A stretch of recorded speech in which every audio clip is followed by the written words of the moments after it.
Assalamualaikum warahmatullahi wabarakatuh. Alhamdulillahirabbil alamin. Allahumma shalli ala sayyidina Muhammadin wa ala ali sayyidina Muhammad. Para jemaah, bapak-bapak, ibu-ibu, adik-adik semuanya, DKM dan panitia Ramadan dan seluruh yang memakmurkan Masjid Al-Muhajirin ini, mudah-mudahan segala lelah letihnya dan usahanya dalam menghidupkan hari-hari Ramadan kelak menjadi pemberat timbangan kebajikan di akhirat. Dan ibadah kita menjadi ibadah yang makbulah, doa-doa kita menjadi doa-doa yang mustajab. Esensi doa para nabi. Ketika Nabiullah Adam alaihissalam dan Sayyidatuna Hawa terbujuk rayu oleh godaan iblis laknatullah alaih, diturunkan dari surga, ihditu minha, diimpeachment dari surga. Karena turun itu ada dua, ada nuzul, ada hubut. Kalau nuzul itu biasanya atas ke bawah, tapi kalau hubut itu yang turun itu bukan dari atas ke bawah, derajatnya, statusnya yang turun. Provokatornya jelas iblis, yang menggoda jelas iblis, bersumpah inilah malaminan nasihin. Tapi apa yang dilakukan Nabi Adam alaihissalam?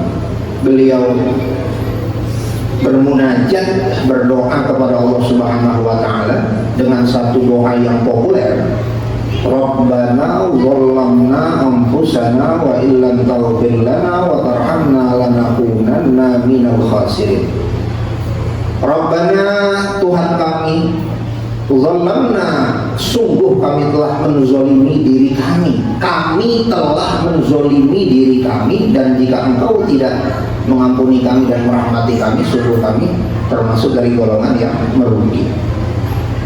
Provokatornya jelas iblis, tapi yang dilakukan Nabi Adam alaihissalam tidak pernah menyalahkan iblis, tidak menyalahkan istrinya, apalagi menyalahkan Tuhannya Allah Subhanahu wa taala. Siapa yang pertama kali ditunjuk hidungnya disalahkan? Dirinya sendiri.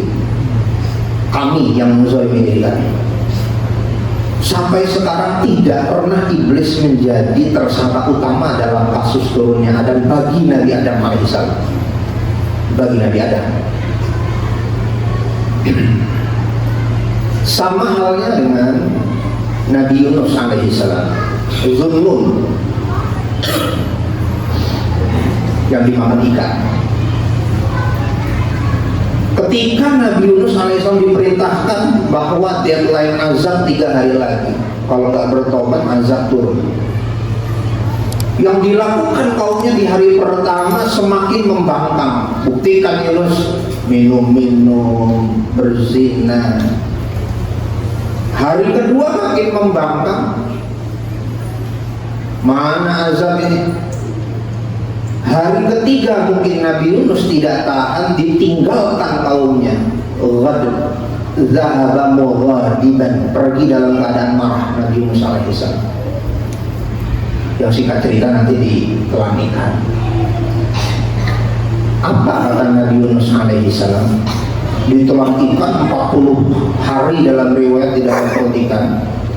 Gelap perut ikan, baunya, gelap lautan, gelap malam, sumpahlah pokoknya. Apa yang dilakukan Nabi Yunus alaihissalam? Bermunajat, berdoa kepada Allah Subhanahu wa taala. La ilaha illa anta subhanaka inni kuntu minadh dhalimin. Tidak ada Tuhan selain Engkau ya Allah. Subhanaka, maha suci Engkau ya Allah. Inni kuntu, sesungguhnya aku minadh dhalimin, termasuk orang-orang yang menzolimi diri sendiri. Yang disalahkan bukan kaumnya, yang disalahkan bukan penumpangnya, yang disalahkan bukan Tuhannya Allah Subhanahu wa taala. Yang disalahkan Nabi Yunus pertama kali siapa? Dirinya sendiri.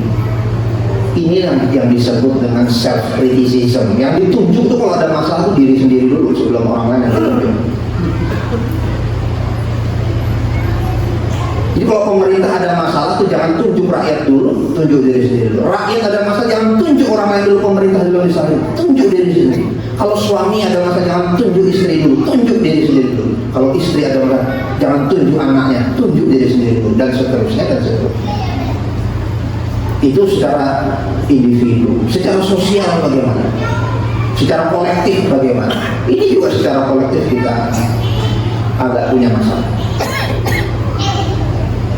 Islam yang begitu hebat, sekian abad menguasai dunia, bahasa Arab menjadi bahasa internasional, peradaban Islam itu masuk ke seluruh pelosok negeri.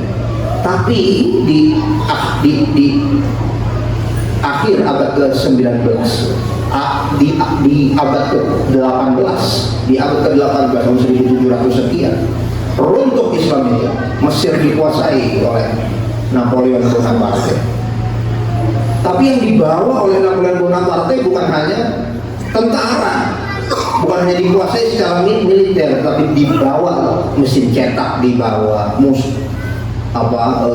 dokter-dokter dibawa, ilmuwan-ilmuwan dibawa. Lalu dipersilahkan ulama-ulama Islam untuk menyaksikan betapa hebatnya peradaban Perancis ketika itu. Apa kata orang Islam? Ulama-ulama Mesir ketika itu, kita tertinggal jauh. Kenapa kok bisa ketinggalan kayak begini? Maka di abad ke-18 itulah dimulai satu proyek yang namanya modernisasi Islam. Siapa yang dikritik? Diri sendiri dulu, umat ini yang harus dikritik. Ada apa dengan umat ini?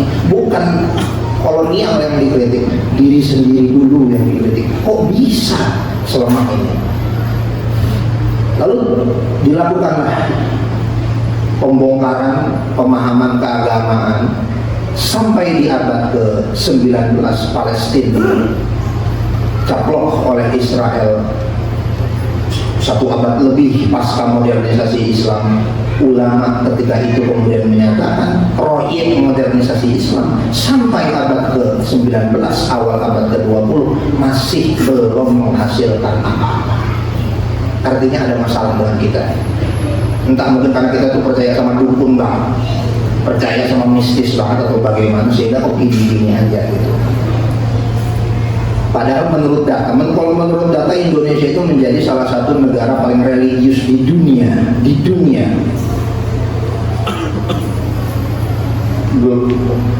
The global God divide. Indonesia jadi negara paling religius di dunia. Peringkat ketiga.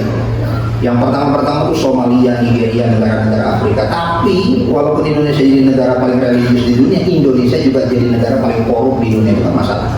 Sehingga orang bikin kesimpulan, semakin tinggi religiusitas masyarakat, semakin tinggi korupsinya, dan semakin tidak berkembang negara. Nah, itu masalah. Siapa yang harus disalahkan? Begitu ada satu pernyataan, umat Islam bertanggung jawab, maka orang yang bilang itu dibilang penistaan Islam, langsung jadi musuh. Itu masalahnya. Apa masalahnya? Arogansi. Nah, arogansi ini bagian dari sifat iblis. Ketika iblis dikeluarkan dari surga, apa kata iblis? Fabima aghwaytani, engkau telah menghinakan aku ya Allah, engkau mengkriminalisasi aku, engkau menistakan aku. Padahal siapa yang salah? Ya dia itu yang salah. Dia yang salah, malah Allah yang disalahin. Sekarang kita yang salah, kita yang salahin orang. Inilah doa para nabi.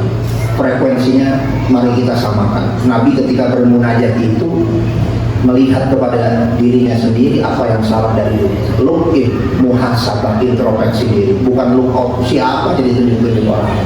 Nah, mudah-mudahan dengan muhasabah ini, introspeksi ini, kita semakin baik.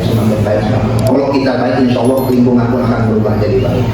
Demikian ada yang main. Assalamualaikum warahmatullahi wabarakatuh.